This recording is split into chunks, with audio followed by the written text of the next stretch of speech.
That was like 5 or 6 o'clock in the morning when they came and got him.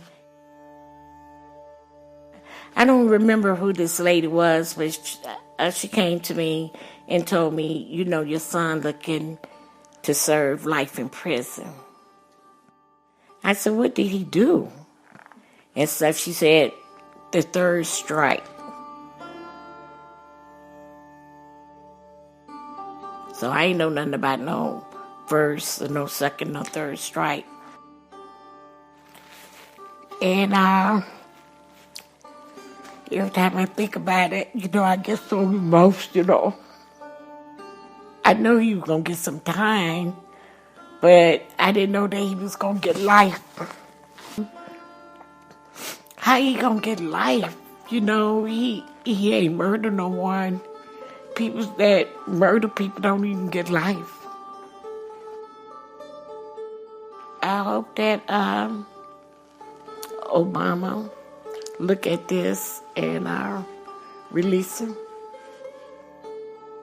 23 years is a long time for him to be locked up. And I want him to come home and be with his family.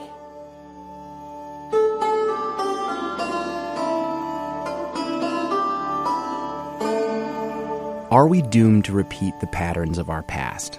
So Alton Mills is a cool guy. And when I first met him, I would say that he skewed more on the timid side, or at least what occurred to be timid to me. But he's a guy who, once you meet him and you know him, he will slowly step you into his journey. That's Maria Kim, who's a bit of an expert when it comes to recognizing and disrupting patterns. He kind of unveils his truth over time. I'll paint a picture for you. He was a high school athlete, a tremendous football player. He was being scouted by schools. This is a cool time for him. And then he busts up his knee. And so the trajectory for that was just like kaput, right? And he was, at the time, probably now in his early 20s, he's trying to help out around the family and realizes a way for him to do so is to get into drugs and drug distribution and sell. Maria has known Alton for a number of years. She's the president and CEO of CARA, an organization that helps people living in urban poverty find work. And when she first met Alton Mills, he'd already been through a lot. He gets convicted not once, not twice, but 3 times. In 1994, Alton was arrested for the 3rd time. And at the time, we had a 3 strikes and you're out forever. Because of mandatory minimum sentences, the judge had no choice but to sentence him to life in prison, even though the first 2 arrests weren't even serious enough to get him more than probation. This is when he was 25 years old, sentenced to life in prison, and had a baby at the time, right? Alton's 6 co-defendants who were charged with running the operation all ended up getting shorter sentences, even though Alton's crime was less serious. Here's Illinois Senator Dick Durbin. The federal judge assigned to Alton's case said, and I quote, "If I were free to sentence Mr. Mills, it would be to something other than life." Judge Marvin Aspin called the decision farcical before handing down the sentence. It would end up being 22 years before the farce was fixed. So he's in prison. He's growing old there. And by the grace of good fortune, I believe that at its heart, America is a nation of second chances. President Obama granted him clemency. With the stroke of a pen, President Obama cut short the prison sentences for 46 federal inmates across the country, making the case that their harsh punishments never fit their crimes. And just like that, Alton was free. But he had been incarcerated for 22 years and some change. If you asked him, he would know exactly to the day, right, when he was released, quite obviously. And he suddenly had to figure out how to live a life he thought was over. He went in at 25, came out at 47. He looked around and his daughter was all grown up, had a child of her own. He'd look at all these weird devices that people were holding in their hand, and he's like, what the heck is that thing, And so he began to rebuild his life 22, 23 years later. And he came to CARA. Today, we'll find out what happened to Alton after he got out and explore what it takes to rebuild a life that's been put on pause for 22 years. Here's a guy who needed a second chance, who had no work experience, or at least nothing that was beefy on his resume, who had a very interesting story to tell, but for some employers would be an awkward story to understand. And so he came to Cara not just to work his way towards employment, but also to work on himself, as a new identity outside of the four walls of prison. I'm Jesse Batend, and this is Innovating Chicago Style. To me, that's the biggest transformation. It's like, what happens to a family when they're reunited, in the real capital R, reunited? What happens to that generation and the generations that will follow as a result?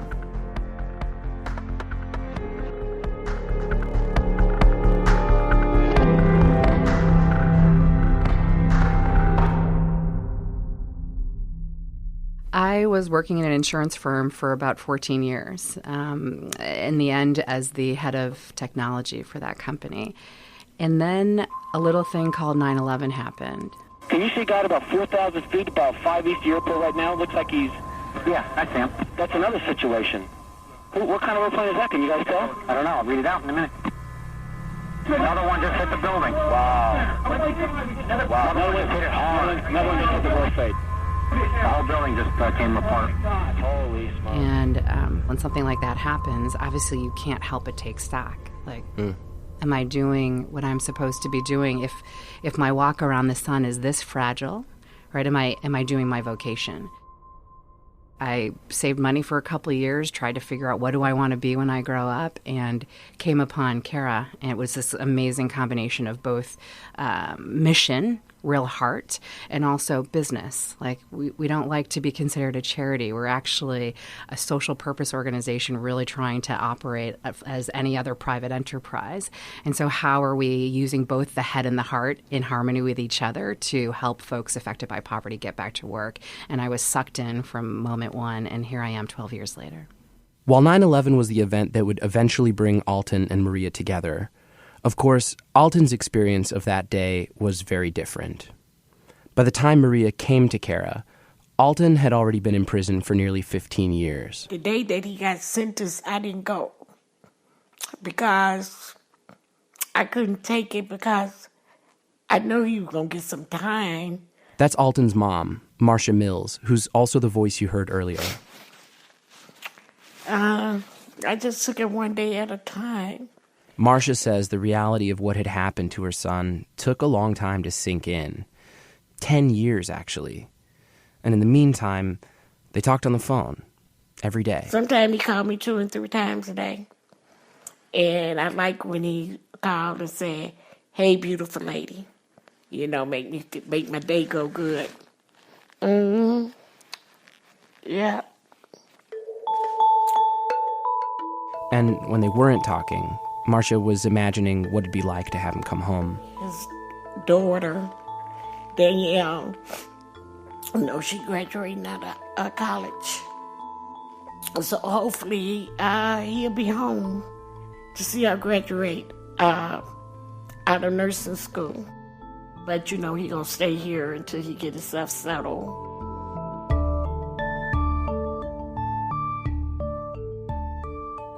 Alton never gave up hope.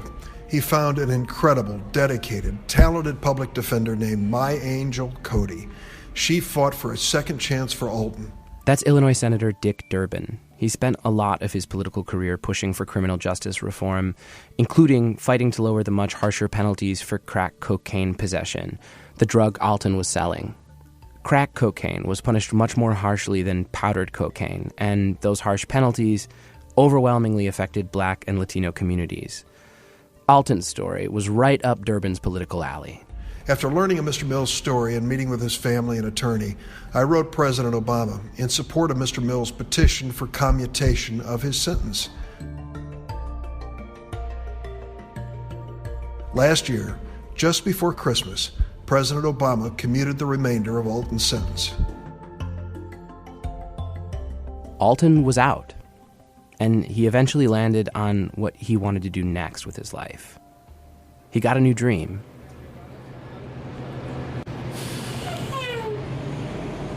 To be a bus conductor for the CTA.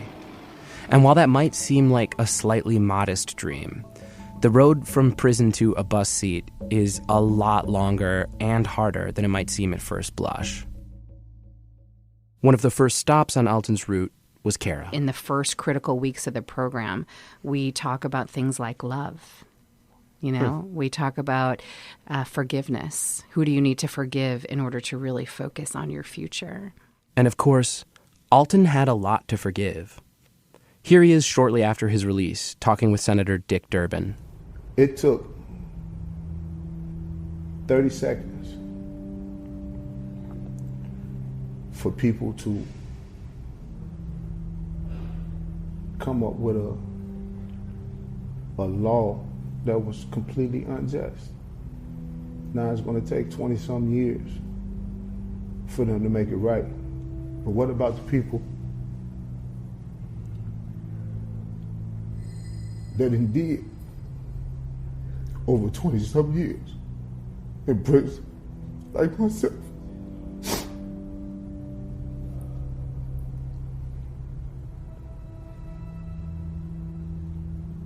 You got to be a change. Because there's other people like me on the inside. They got families, got children,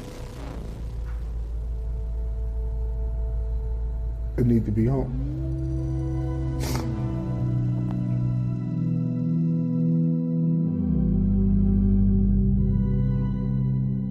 Great organizations, no matter what side of the profit line they sit, right, are successful if they think about the dividends that they're returning. So in the private sector, it's about maximizing shareholder value. I'd like to say in the purpose sector, it's about maximizing dream holder value. Like what is it that we're doing to make sure that people kind of blow up and blow out their dreams and vision out a new future for themselves and their families. Kara was founded by a Chicago man named Tom Owens. The idea was simple, and really it's all right there in the name. And so he named this organization Kara, which means friend in Gaelic, because his philosophy was basically, we all need a friend in our greatest time of need, and sometimes people just don't have that person. And so in what way could we be that friend for people? All right on, let's be Kara. Let's be a Kara to folks in urban poverty. Coincidentally, when he was first starting the organization, Tom had some pretty influential friends himself. His amazing friend tops the charts. It was then Mother Teresa. So he gets the chance to meet Mother Teresa, helps her in Tijuana, Mexico, to start opening some orphanages down there for children deeply affected by poverty. Blown away by Mother Teresa. Again, Tom, just to give you a visual, he's kind of the John Wayne of philanthropy. So 6'something Southside Irish guy. She's 4'something, dragging him around Tijuana. Can you imagine?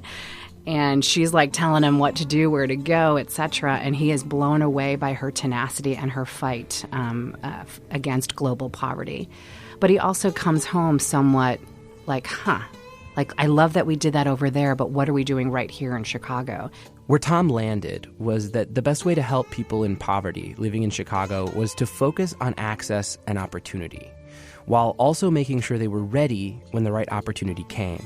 And he realizes that there are so many people that are living in urban homelessness and poverty that want to get back to work but lack the access and opportunity to do it. And he wanted to be a part of that solution. So it literally started in his car, driving from shelter to shelter, meeting people, mock interviewing them, getting them ready for their days and interviews, and slowly building a program from there. And the way they do that is really interesting. I know I've been changed. All right. I know I've been changed. Let me tell you now. I know I've been changed. Oftentimes we come to life saying, I can't get a job. I can't stay clean and sober. I sure as hell can't speak in public. And then we add an extra dosage of having them sing a song.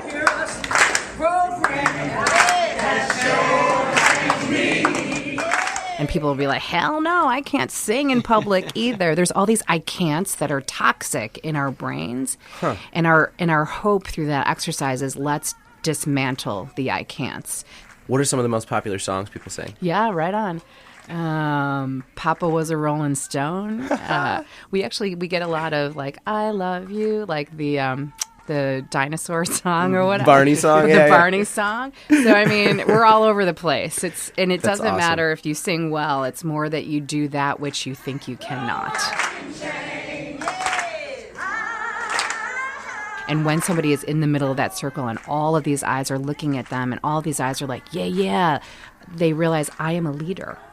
In this moment, people are looking at me. My story has resilience. It has strength. I am a leader.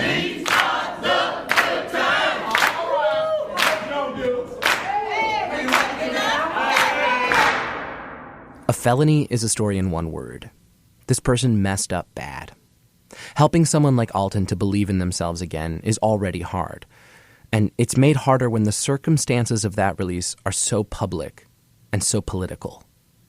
A whole lot of people didn't think Alton deserved another chance to be a leader or rewrite his story. And some of them had really big pulpits. In 2016, then Alabama Senator Jeff Sessions wrote an article. In the very first line, he accused Obama of abusing his executive power in an unprecedented, reckless manner, and claimed that he was systematically releasing high-level drug traffickers and firearms felons. Sessions argued that the 214 people, including Alton, who were released, were not so-called low-level, nonviolent offenders, which he claimed simply did not exist in the federal system.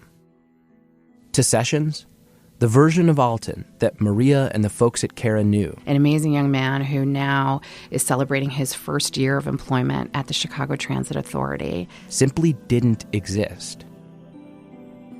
How did it feel to finally get a chance to meet him? Yeah, I mean, he was a bit of a celebrity before he even walked into the doors of Cara. But the thing is, he doesn't see it that way. Like, he's a guy who's creating a new beginning with his family. Just an ordinary guy with an ordinary story. That assertion from Sessions, that low-level offenders didn't exist in the federal system, and the fact that Alton very much did exist, meant that his story would be anything but ordinary. In fact, it would bring him face to face with the future Attorney General of the United States.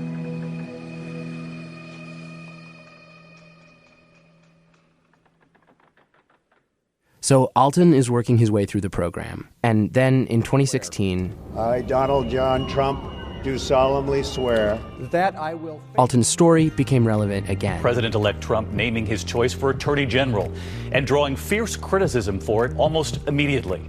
Tonight, Senator Jeff Sessions... Trump selected Jeff Sessions to be his Attorney General.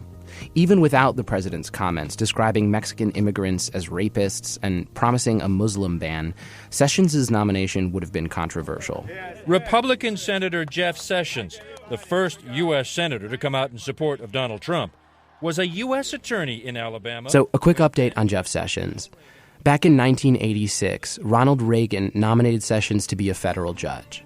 But at his confirmation hearing, things went off the rails pretty quickly. Allegations over his alleged racial remarks took center stage. Allegations that Sessions angrily denied then and now. You see, since 1986, Sessions had been pushing back against a story people were telling about him. I am not a racist. I am not insensitive to blacks. Mr. Sessions is a throwback to a shameful era, which I know both black and white Americans thought was in our past. He was brought face to face with things he personally had said. For example, that the NAACP and the Civil Liberties Union are un-American organizations. And I may have said something like that in a general way that probably was wrong. Sessions was a supporter of strong punishments for drug offenses, which blended in with the allegations of racism and came to a head in the most absurd way. Sessions also denied a statement that he thought Klan members were okay until he learned they smoked marijuana. This assertion is ludicrous. I detest the Klan. He went on to testify that I am loose with my tongue on occasion, and I may have said something similar to that, or could be interpreted to that. Turns out, even when they're based on things that you've done and said, even Jeff Sessions doesn't like mean stories people tell about him influencing his career. He told CNN's Dana Bash in 2009 that the allegations of racism were heartbreaking. That was not fair. That was not accurate. Those were false charges and distortions of anything that I did, and it really was not. I never had those kind of views, and I was caricatured in a way that was not me. So back to 2016, and those stories about Sessions, they come up again.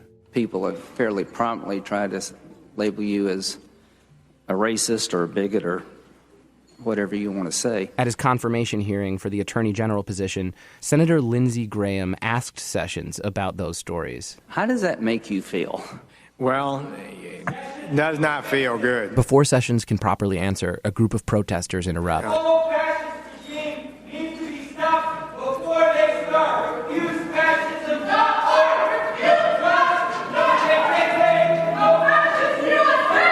If nothing else, I'm clearing the room for you. There was an organized effort to caricature me as something that wasn't true. It was very painful. But Senator Dick Durbin had his own questions about the story Sessions himself had been telling. With your permission of the chair, I'd like to, he's my guest today, ask Mr. Mills if he'd please stand up. Alton, thank you for being here today. I'd like to tell you a story so you can understand my question a little better. Durbin launches into Alton's story and ends it by confronting the would-be Attorney General. And you said of President Obama's pardoning of people like Alton Mills, and I quote, "So-called low-level nonviolent offenders simply do not exist in the federal system," you said. Senator Sessions, Alton Mills, and many more just like him do exist. So if you refuse to even acknowledge the fundamental injustice of many of our sentencing laws, why should you be entrusted with the most important criminal prosecution office in America?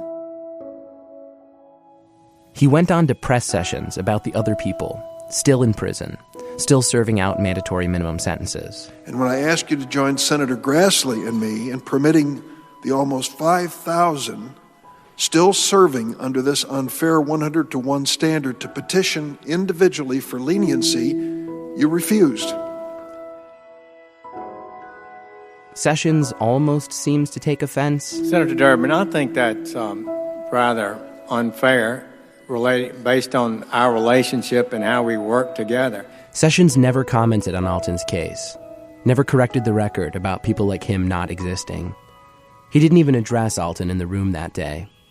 And on the issue of the thousands of prisoners still serving out life sentences because of mandatory minimums, Sessions wouldn't commit. I did not agree, you and I did not agree on the retroactivity because a lot of these were plea bargain cases. We sort of left it open, as I remember. We did. You and I discussed it. Let me say, on the issue of fairness, I will acknowledge you stepped out on this issue.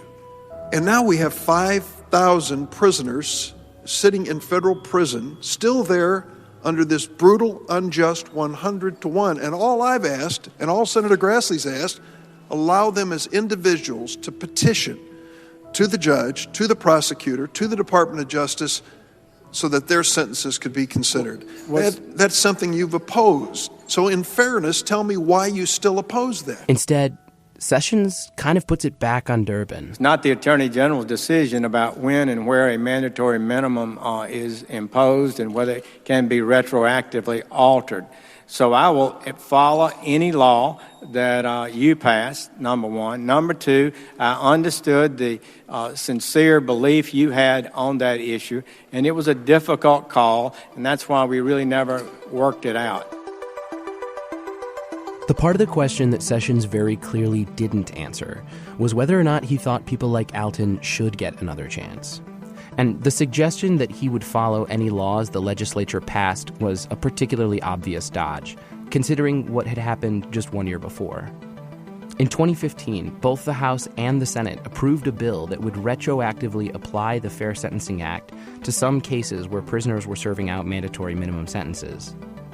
According to a story in the Washington Post, quote, election season politics and demagoguery from a handful of Republicans, including then-Senator Jeff Sessions, doomed the bill. which means if Obama hadn't commuted his sentence, Alton could very well still be in prison today. Maybe it's not a surprise where things ended, considering how many competing narratives there were and the fact that America elected a president that promised to be tough on crime. In the end, the stories only did so much. Jeff Sessions was confirmed, Alton went back to being a CTA bus driver, and thousands of prisoners continued serving out mandatory minimums, leaving people like Maria and the folks at CARA the very difficult task of trying to figure out how to get people to ignore all the noise, how to pick the right narrative for themselves, one with new patterns. CARA believed in me until I could believe in myself. I love hearing that because you're right. We need to have people who see in us things that we don't readily see yet. And then once we start to believe that, OMG, how the doors open.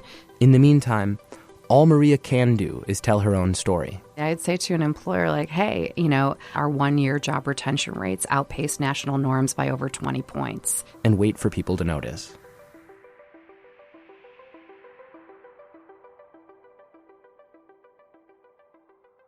I'm thinking of a woman in our program right now. Her name is Opal, and she lives in a shelter. And she lives in the kind of shelter where you have to put all your stuff in your duffel or whatever, and they're, like you're kind of protecting your stuff.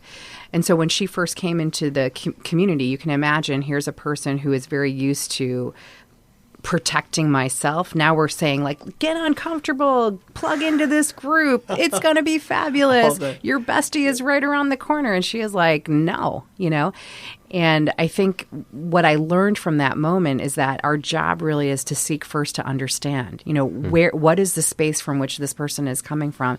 And so as staff, I think that our job is more locksmith than trainer. And it becomes this is objective of the asset is already inside Opal. My job is to be like all detective and sleuth-like and figure out how I'm going to unlock it and get at it. It's not that I'm going to impart some wisdom on her. She's got it right up in there. And how do I unearth that and then maybe give her some extra skills on top to make her rock it in an interview?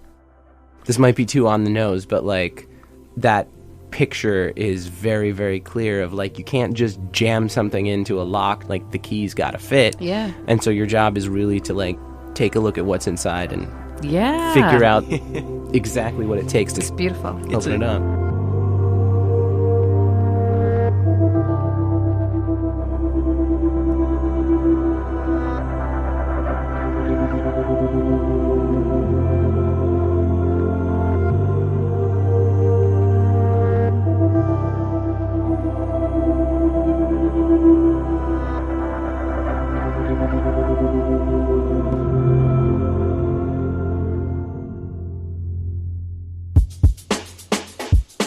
Innovating Chicago Style is brought to you by Chicago Innovation and Rivet. Thank you to my guest this week, Maria Kim with CARA. Find out more about the work they do at carachicago.org. Special thanks to Alton and Marcia Mills, as well as CARA's Mark Turisky, who was an incredible help in getting the audio of those singers from today's episode and helping confirm a million little facts. Also, a big thank you to the Decarceration Collective, CNN, CBS, ABC, NBC, and C-SPAN for the archival audio in today's episode. The show is hosted and produced by Rivet's Jesse Batten. For more info about the show, or to attend one of our many events throughout the year, visit chicagoinnovation.com.